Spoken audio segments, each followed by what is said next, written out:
I am Dr. Matrika Johnson. I am a reproductive endocrinologist and infertility physician at Reproductive Specialists of the Carolinas in Charlotte, North Carolina, and I will be answering some questions about fertility testing. What is fertility testing? What am I testing? So I'm testing a lot of different things. So the first thing that I'm looking at is what's called ovarian reserve. Ovarian reserve is defined as your level of fertility, and I'm specifically looking at your AMH level, your FSH level, and your antral follicle count to give me what your ovarian reserve is. As far as looking at the ovarian reserve, a lot of the numbers, they all go together. So the antral follicle count is going to be your is the number of follicles you see. The FSH, tells you, how well someone's going to respond to medications. If the FSH is really high, they may not respond. If the FSH is less than 10, you expect them to respond. And then as far as the AMH level, it kind of tells you about, how many eggs you think that you're going to get. The higher the AMH level, the more eggs you're going to get. The lower the AMH level, the fewer eggs that you're going to get. As far as for me, what those numbers mean to me is it's how I dose medications for IVF. Like, I purely look at those numbers, and that's how I know what's going to be the best treatment and how to dose medications.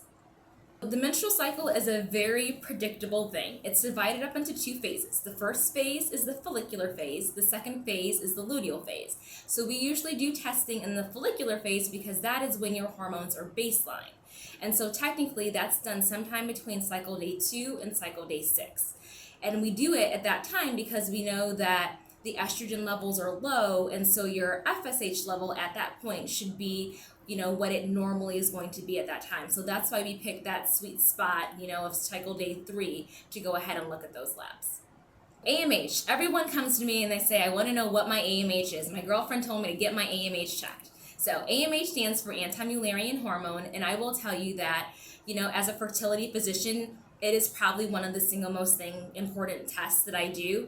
And the other important thing about AMH, the issue is that, it's not cycle dependent. We talk about these cycle day 2, 3 labs. Yes, I can only check your FSH on those days. I can check your AMH at any point in your cycle. I can even check it on birth control pills. I can check it with an IUD, and I can check at any point. So that's why it's a little bit more versatile. In an ideal world, I like an AMH level that is greater than or equal to 1. As far as your AMH level, the biggest predictor of what your AMH level is going to be is your age. As you age, your AMH level goes down. And there's nothing that I can do or nothing that the average fertility physician is going to be able to do to make that number go up. And so as far as it being age dependent, it is, because it's going to go down with age. However, that level that I want to see is still 1. If I have a 22-year-old whose, AMH level is less than 0.5, which would be highly abnormal for a 22-year-old, what that tells me is that, 1, her ovarian reserve is definitely lower than it should be for her age. What it also tells me is that there's a possibility that she may go through menopause earlier than the average American age of 50. And she may be at risk of having something that we call premature ovarian insufficiency, which is when the ovary stops working before 40. A low AMH, again, in a 45-year-old is just age appropriate. It's really interesting because there's no textbook definition of what diminished ovarian reserve is. In my book, I call my patients that have an AMH level that is less than 0.5, I technically call them diminished ovarian reserve. I know that other physicians will call their patients diminished ovarian reserve with an AMH level, under 1. Other kind of classifications is, the normal antral follicle count is 9. So if someone has a low antral follicle count, they may be determined diminished ovarian reserve. And if someone has an elevated FSH level, someone might call them diminished ovarian reserve. Specifically looking at the levels of hormones that I test, most commonly I look at the FSH level. Generally, I want the FSH level to be less than 10. If the FSH level is greater than 10, the ovary is probably not functioning as well as it should be. However, if I get an FSH level that's like 30 or above, what that tells me is not only is the ovary not functioning at the best level, even if I give you medications, there's probably a chance that your ovary won't even respond to the medications that I give.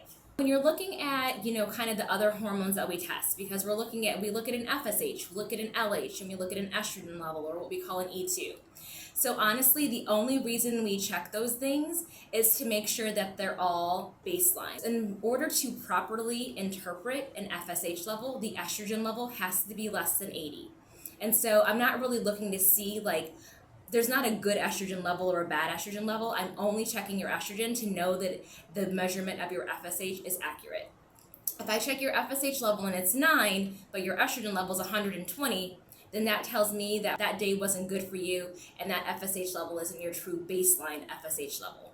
When it comes to checking LH, we always check that at the beginning of cycles because that's your hormone that we look at to see if ovulation is occurring. And we do that at the beginning of treatment cycles because we want to see it rise mid-cycle to see you ovulate. We kind of do it at the beginning of your baseline testing so that we kind of know what your baseline is to begin with before we would start any treatment.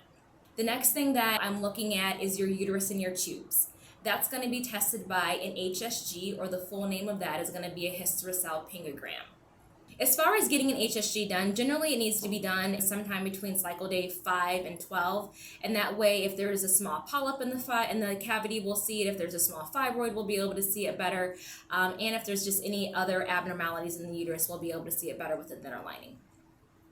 Additionally, in the female, we also look at some other endocrine factors such as, we may look at your milk hormone like prolactin or your thyroid function, something called your TSH.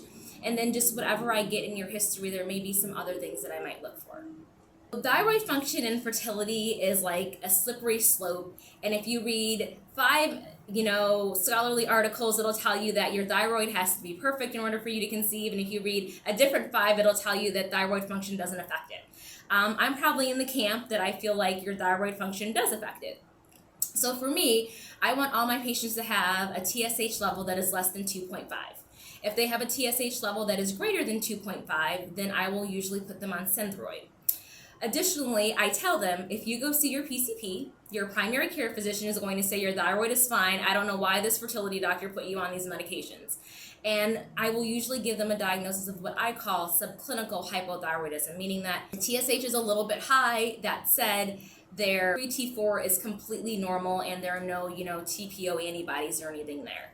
And so it depends on what camp you're in, but there are definitely studies out there that show that women that have a TSH less than 2.5 have an easier time conceiving.